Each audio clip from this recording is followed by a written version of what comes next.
Have you ever stopped to think that most people spend their entire lives running from one question? It's not how much money do I have. It's not what's my career plan. It's another one, much more uncomfortable. What am I going to feel when I look back? The uncomfortable truth is that everyone is going to have regrets, but very few people know that regret isn't about what you did wrong. It's about the signs that were right in front of you that you chose to ignore. Sounds pessimistic? It's not. It's liberating. Because if you understand where others went wrong, you can get it right without having to make the same mistake. In this video, I'm going to tell you what a lifetime of hits and misses taught me about money, about choices, and about what really matters when time starts running short. And the surprise? What I wouldn't change is exactly the opposite of what you're imagining.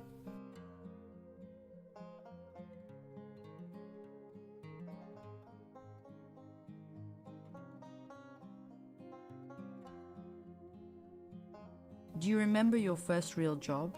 The one where you sat down in a room, signed a bunch of papers, and someone from HR pushed a form in your direction saying, "This is the company's supplemental retirement plan." Yeah, most of us looked at that paper and thought the same thing. Retirement? That's for old people. I've got 30 years ahead of me. 30 years. Sounds like an eternity when you're in your 20s, doesn't it? Turns out, eternity flies by when you're not paying attention. And the truth is, the seed of your future is planted on the first day, not the last.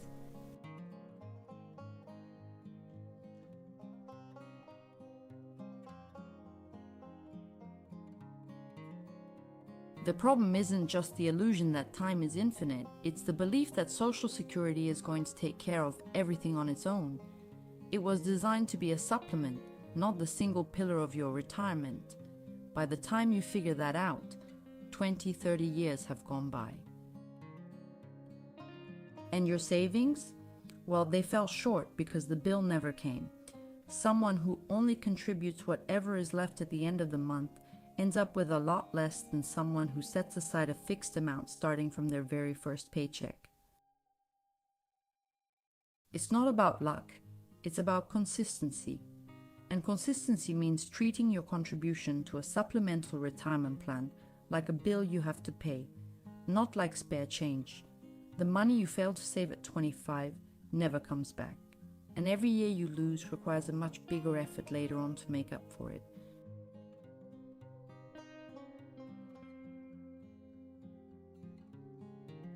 Now let me tell you about that phase where everything seems to be working out. New car in the garage, your own house, kids in private school. You know that feeling when you look around and think, I made it, except at the same time your credit card was racking up debt every month. The payroll loan was taking a fixed chunk out of your salary, and the car payment was eating up a big slice of your monthly budget.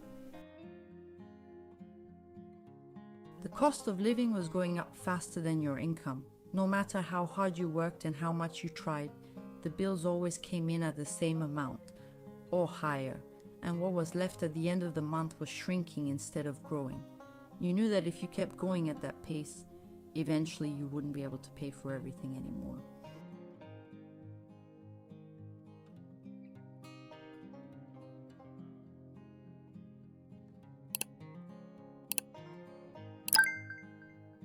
That's when I came across James's story. 77 years old, working as a night doorman at a commercial building, making $14.75 an hour. He had $50 left at the end of the month. $50. He and his wife had $12,000 in debt. And I looked at myself in the mirror and thought, my God, I'm 20 years away from being him. Debts have a snowball effect. The more you borrow, the more the interest grows, and the harder it gets to pay off the principal. The only way out is to break the cycle of taking out new loans and focus on chipping away at the balance, starting with the debts that carry the highest interest rates. An emergency fund covering 6 to 12 months of expenses, like the experts recommend, is the tool that keeps any unexpected event from turning into another debt.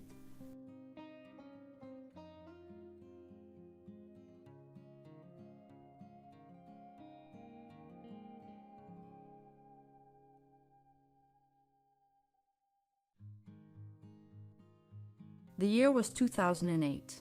I remember it like it was yesterday. I opened the statement for my supplemental retirement plan, and 40% of the total value had vanished in just a few weeks. 40%. To understand what happened, I need to explain what went down that year. In the United States, banks handed out millions of home loans to people who couldn't afford to pay them back, the so-called subprime mortgages. Those loans were packaged up and sold as investments to banks and funds all over the world. When families started defaulting on their payments, the value of those packages tanked. Traditional financial institutions went under. The global credit system ground to a halt. Companies laid off workers by the thousands, consumer spending dried up, and the world economy slipped into a recession. My first thought when I saw that statement was, I'm pulling everything out. Anything is better than watching my balance shrink. And that's exactly what millions of investors did. Except, selling in a panic is the worst mistake you can make. When everybody sells at the same time, investment prices drop even further, and the ones who sell lock in their losses for good. The ones who kept their money invested ended up recovering in the years that followed, once the market stabilized. That's what volatility does. It breeds fear and pushes you into making impulsive decisions at the worst possible time.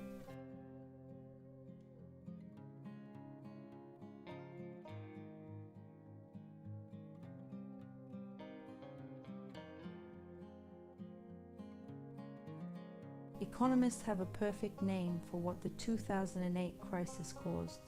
Scarring. Scars. Volatility isn't just a temporary scare. It leaves deep marks on the way you make decisions. You get so afraid of losing again that you freeze. The stock market doesn't react to your emotions. Prices go up and down regardless of how you're feeling. The people who sell during a downturn miss out on the recovery, which historically does come. Sounds backwards, doesn't it?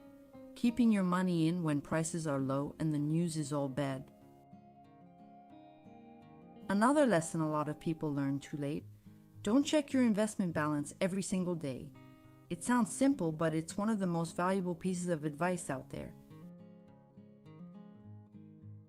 When you follow the daily ups and downs of the market, you feel anxious and scared, and that fear pushes you into making bad decisions at the worst possible moment. The people who set a clear strategy, picked investments that fit their profile, and simply stayed disciplined ended up with the nest egg they needed.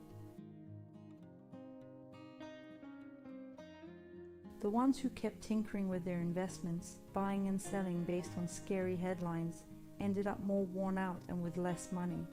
The difference between the two isn't luck, it's discipline.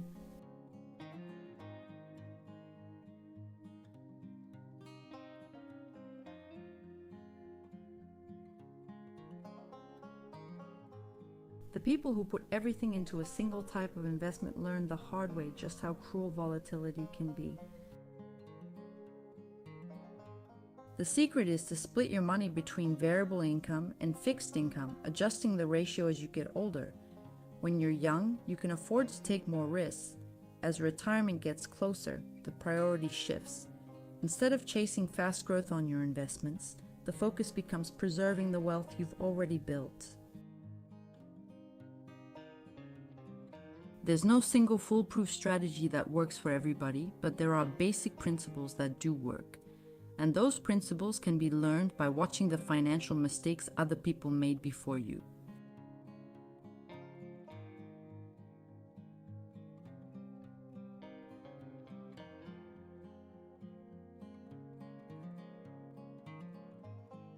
Then you hit 55 and find out life had a trick up its sleeve. The so-called sandwich generation.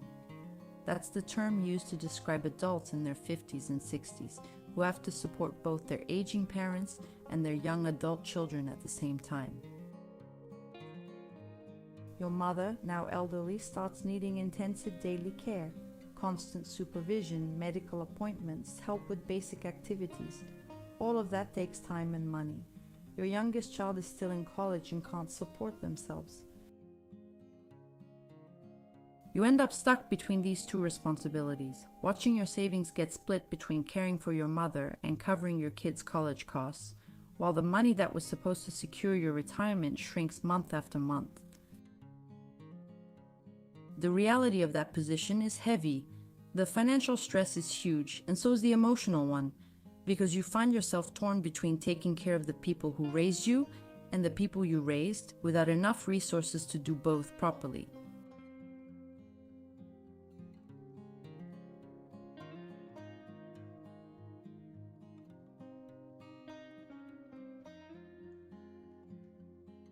The worst part is, nobody teaches you how to talk about money with the people you love. In my family, it was taboo. Money is not discussed, not asked about, not planned together. And that silence comes with a high price. When the crisis hits, and it always does, you find out that what was supposed to secure your retirement got funneled first into your kids' college tuition, then into caring for your aging parents, until there's nothing left for you. The way out is to create a plan that covers both sides and at the same time covers you, to love without sacrificing yourself completely. If you feel like you can't get organized on your own, the smartest move is to seek help from a financial professional. A qualified expert can help you see what emotion and habit are hiding and build a plan that works for everyone, including you.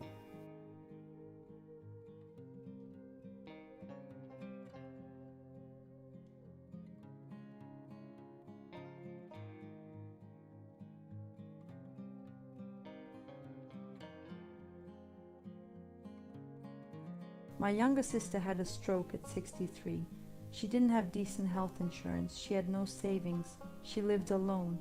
I'm not going to go into detail about the 3 years that followed, but let me tell you, an emergency doesn't send a warning. It doesn't send an email. It doesn't schedule a meeting. It just shows up. When you're financially unprepared, all of your limitations come crashing down at once.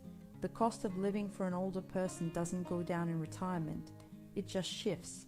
The biggest expenses become healthcare and housing, and those two types of costs have one thing in common: they go up over time without exception. It's never too early to start getting ready.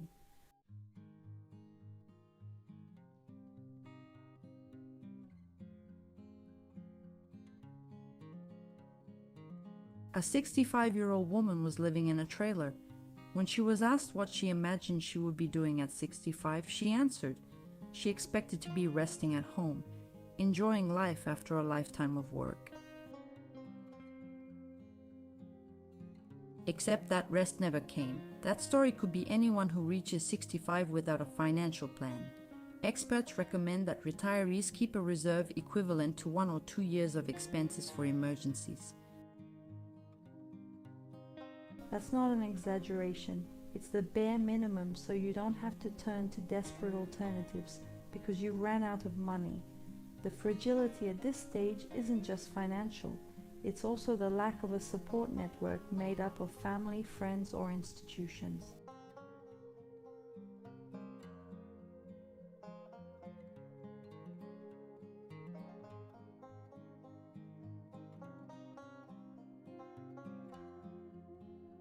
The numbers are clear.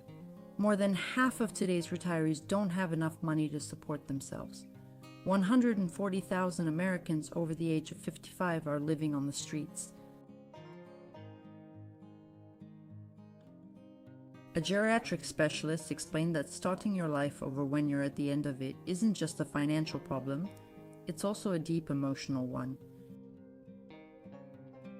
It's existential because it's not just about money. It's about dignity, about looking at yourself and knowing that everything you built over decades of work can be lost in just a few months if you don't have a financial reserve and a support network.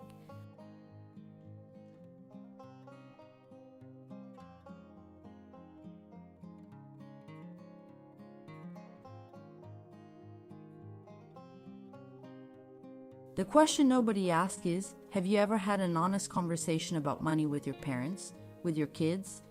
In most families, this is a forbidden subject, and avoiding the subject doesn't protect anyone. The silence around family finances is what makes debts pile up. Emergencies catch everyone off guard, and the financial situation gets more and more fragile as time goes by. What would I have done differently? I would have sat down with my parents and my kids and said, let's look at the numbers together. No judgment, just so we know where we stand. you.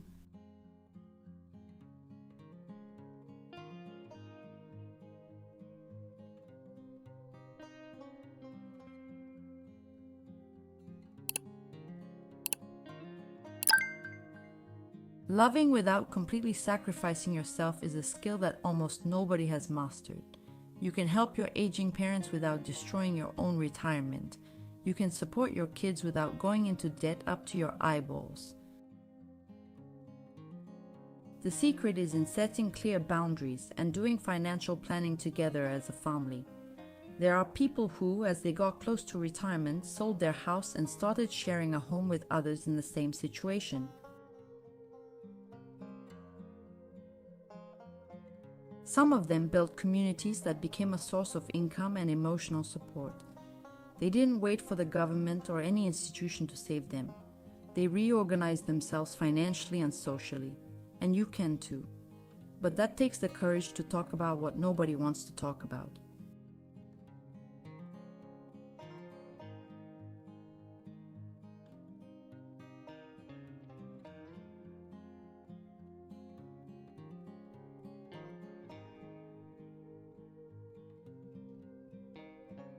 But, and here comes the part nobody expects, I spent this entire script talking about what I would do differently, about mistakes, regrets, bills I didn't pay off, deadlines I missed. But there's one thing I wouldn't change, one choice I got exactly right, even though I didn't know it at the time. And that's what I want to talk about now, because if life is made up of regrets, it's also made up of right decisions that you only recognize when you look back and realize that in the middle of so many struggles, one specific thing held everything together, and that thing has nothing to do with money.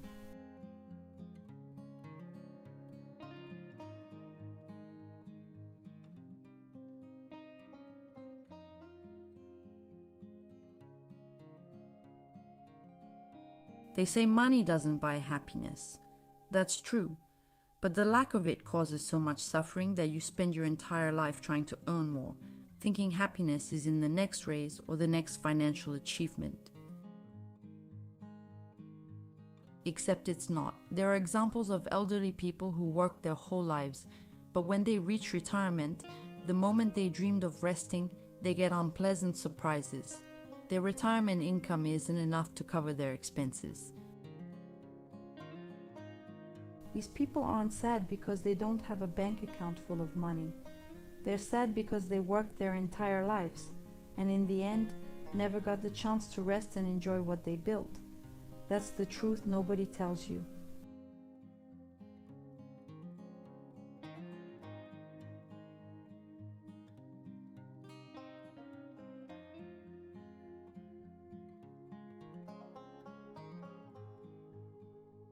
What I wouldn't change after all this reflection was the willingness to give myself to the people I loved.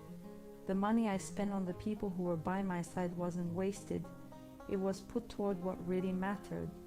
It may sound cliché, but a cliché is just the truth that everybody knows, and nobody has the courage to say out loud. I was wrong not to plan for my retirement. I was wrong to treat debt as normal. I was wrong not to build an emergency fund. But I wasn't wrong to give myself to the people I loved. I wasn't wrong to be there. I wasn't wrong to care.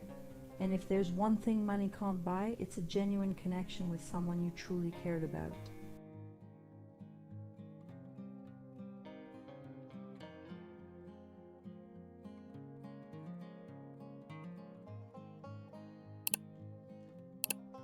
The fragility of life is the one great reality we all share. Rich, poor, planners, or impulsive, all of us are going to get older. All of us are going to face emergencies. All of us are going to go through the experience of looking back and asking ourselves, did I do enough? The difference between someone who reaches 70 at peace and someone who reaches it in despair isn't about how much money they stacked up. It comes down to two things: having a plan and having a support network. Having a plan means having a clear financial strategy, knowing exactly how much you need to save each month, where your money is invested, how much you'll need to retire, what expenses you'll have in old age, including healthcare and housing, how you're going to withdraw your money over time without compromising your security. It's not just about saving, it's about knowing where every dollar is going. The plan gives you financial security. The support network is made up of the people you can count on: family, friends, neighbors, community groups. They're the ones who'll be there during the tough times, who can help with information, care, or emotional support. The network gives you emotional security. One doesn't work without the other. Having money but nobody to count on leads to isolation. Having people willing to help but no financial resources puts a burden on everyone around you. You need both.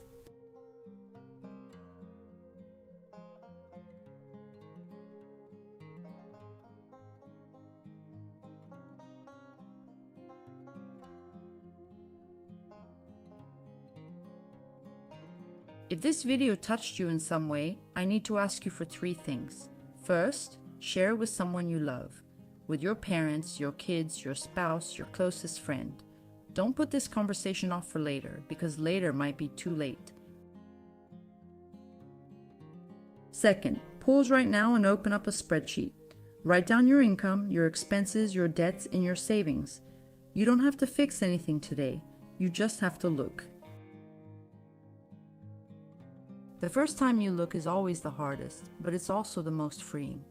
Third, if you want a ready-made spreadsheet to organize your financial data, ask for it in the comments and I'll make it available for download.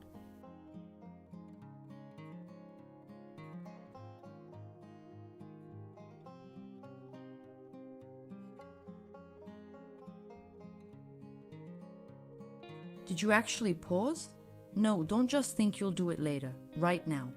Open a new tab in your browser, create a blank document, and write down from memory how much you make each month, how much you spend, how much you owe, how much you've saved. Your financial situation might be negative, it might be a mess, it might make you feel uncomfortable. That doesn't matter right now. What matters is that taking a hard look at your finances is already the first step toward making them better. Most people avoid doing this their entire lives, and that's exactly why most people reach 65 with no idea where their money went. Don't be like most people. Be the exception, the one who took the time to look at their own financial situation and made the decision to change.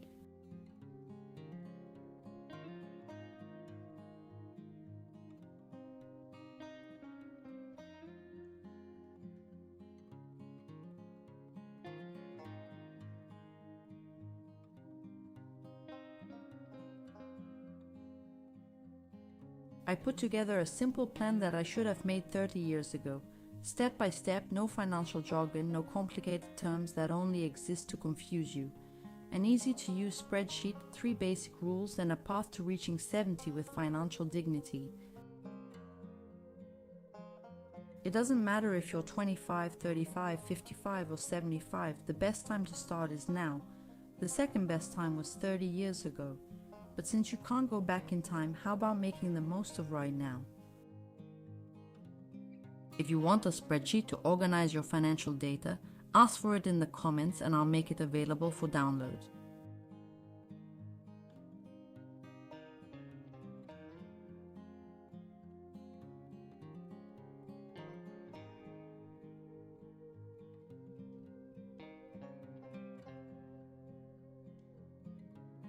One last thing before you go.